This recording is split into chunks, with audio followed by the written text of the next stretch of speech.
All right, this is going to be another classic Survivor Series review. This is going to be Survivor Series 1991, and yeah, it's not a good Survivor Series.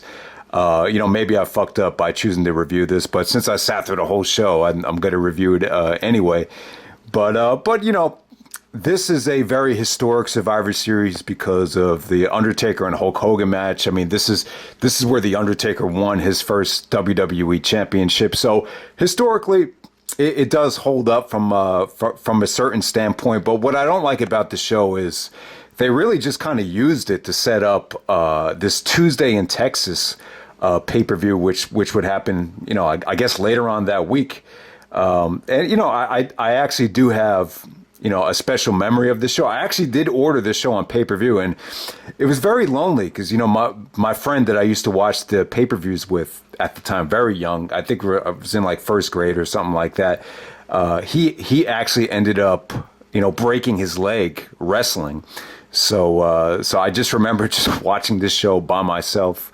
I believe it was the Wednesday before Thanksgiving. So the Wednesday you get home from school, you're on Thanksgiving break, looking forward to the pay-per-view. But the pay-per-view definitely had, a feeling like it was just, setting up another pay-per-view. So you had that whole segment between Jake the Snake Roberts and Macho Man Randy Savage, where Jake actually has the Cobra biting Savage, which, at the time was, mind-blowing. It was scary. You had kids crying in the front row. I remember actually being scared by it. And, give credit to Savage as well. Even if that snake or that Cobra was devenomized, that's still, a ballsy thing to do, to have that Cobra bite you.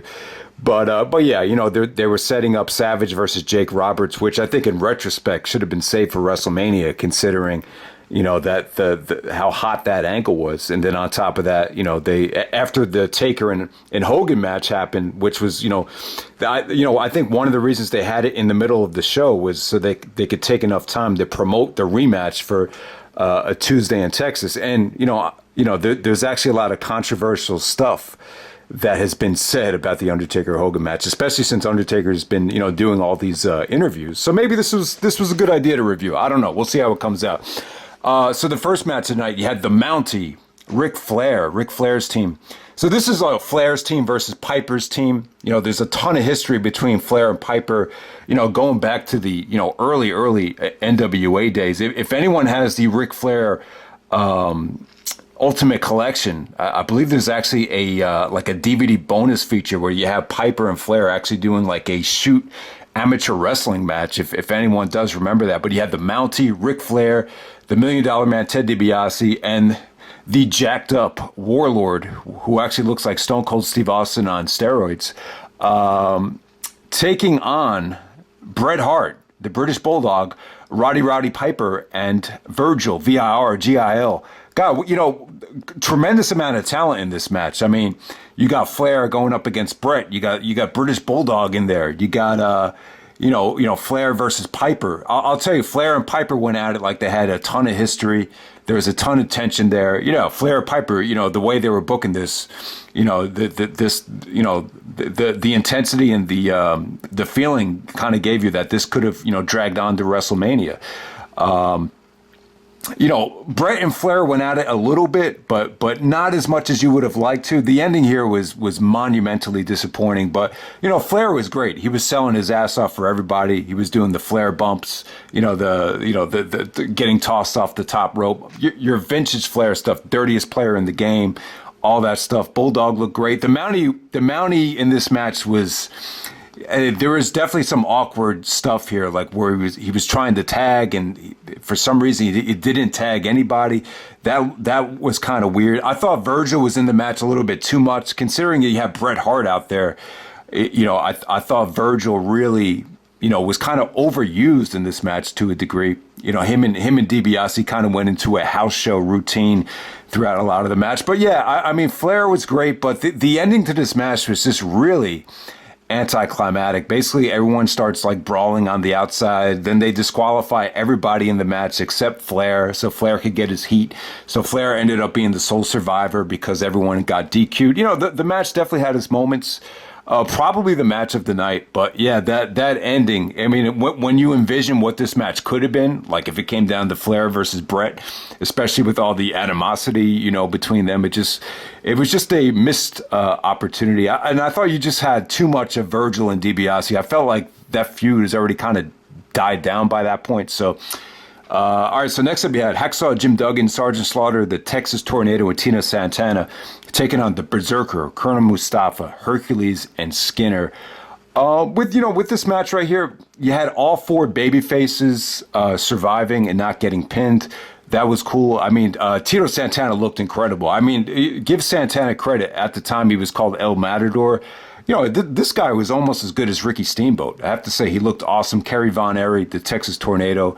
He was still in his prime at the time. I really didn't care for Sergeant Slaughter turning face that quickly. I thought that was an awkward transition, but the match was fine for what it was. You had all four baby faces looking strong there. Tons of USA chants with Hacksaw Jim Duggan.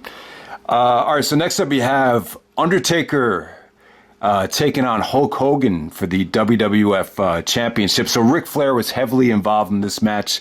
There is a funeral parlor episode where Hogan and Flair are basically going at it, jawing with each other. Then Undertaker comes out of the casket and hits Hogan with the urn. That's definitely a famous promo. So at the time, they were definitely building up to Flair versus Hogan at WrestleMania 8, the biggest what if probably in WrestleMania history. But yeah, Undertaker and Hulk Hogan. There's a lot to say about the match. I actually thought this was better than their Judgment Day match. Taker just looked awesome here. Very, very, very depressing crowd for Hogan. This is one of the most dry Hulk Hogan crowds that I think I remember. The crowd was just not into Hogan, really.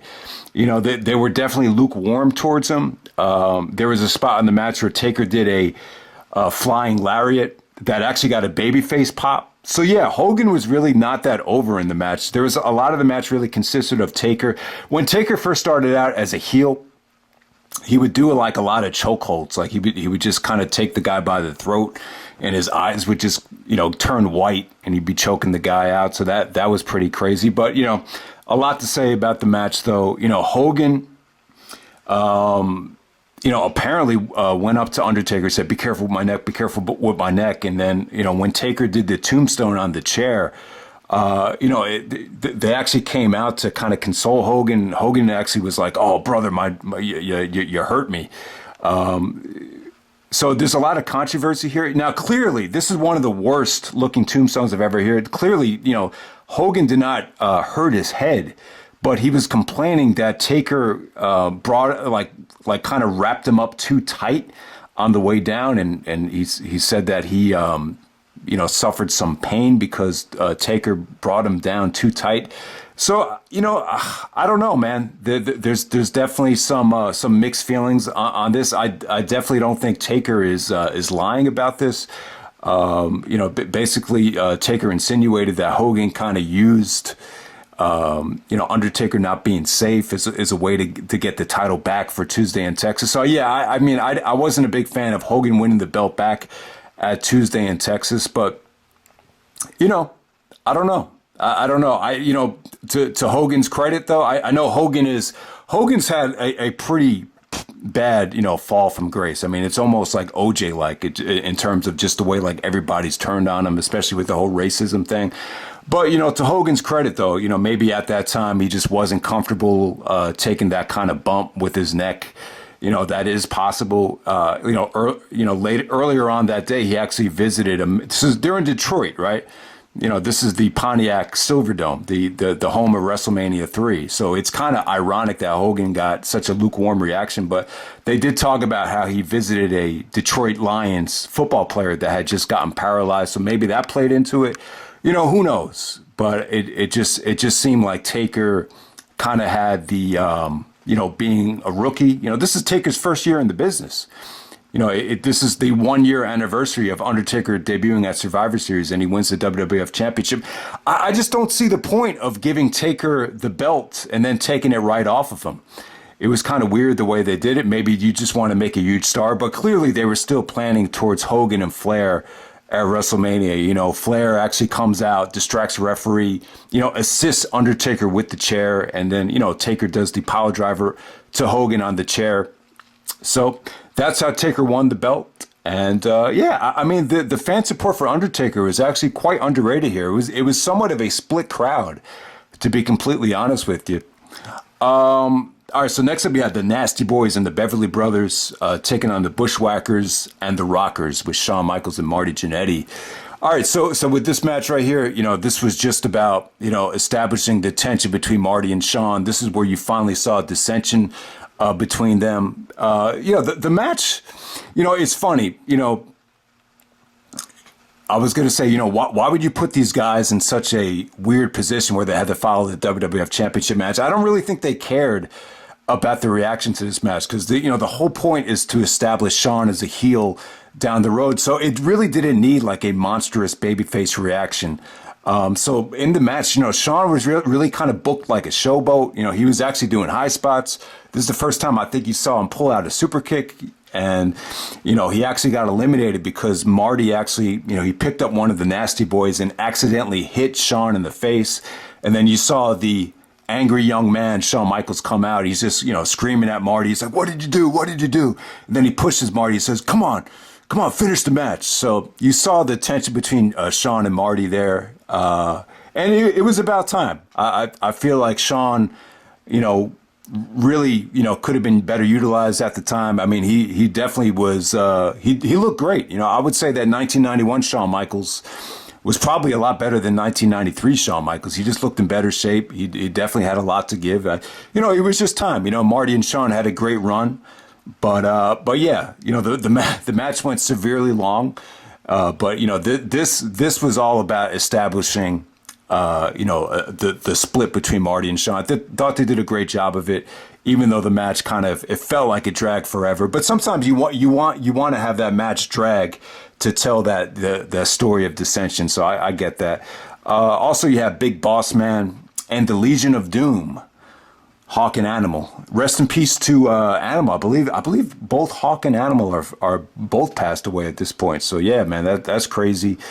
Taking on Irwin R. Shyster, the IRS, everyone's worst nightmare, and the natural disasters, Earthquake and Typhoon. Really not much to say about this match, but you know, bottom line is you had Taker and Hogan in the middle of the show. Ultimate Warrior had left the company after SummerSlam, so you know, I remember LeBron saying this, that, you know, his favorite wrestlers as a kid were Ultimate Warrior and the Legion of Doom. So, you know, Warrior being gone, it opens the door up for, you know, Legion of Doom. You know, they, you know, give them credit. They were able to be the sole survivors here. They were able to main event a WWF pay-per-view. They appealed to kids. They had a great look. They were the tag team champions at the time.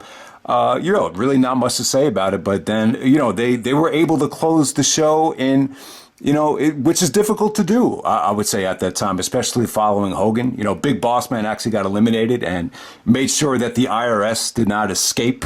And, you know, Hawk and Animal did their signature finisher on the IRS. But yeah, you know what, guys, this was not a great Survivor Series.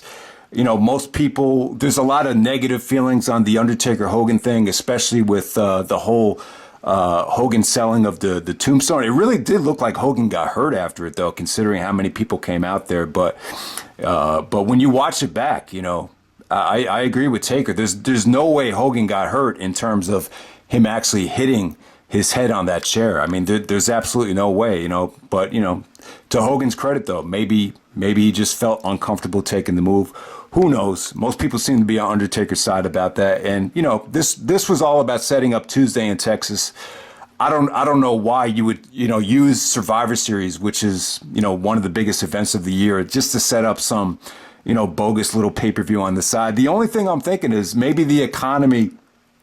I remember, though, like in 1991 after the war, you know, I remember a lot of people were saying that the economy in 91 was not that good. So maybe they wanted to try to make up the revenue, maybe because Warrior walked out. You know, it definitely felt like the company was losing momentum. You know, the SummerSlam 1991 had such a hot crowd. This crowd was not as hype. You could definitely tell the company was losing a bit of momentum at the time. Even though you still have Flair and pushing Bret as a singles guy, the company just wasn't as hot going into 1992 as it was in 1991. But that's pretty much it, guys. That's Survivor Series 1991, and I'm out. All right.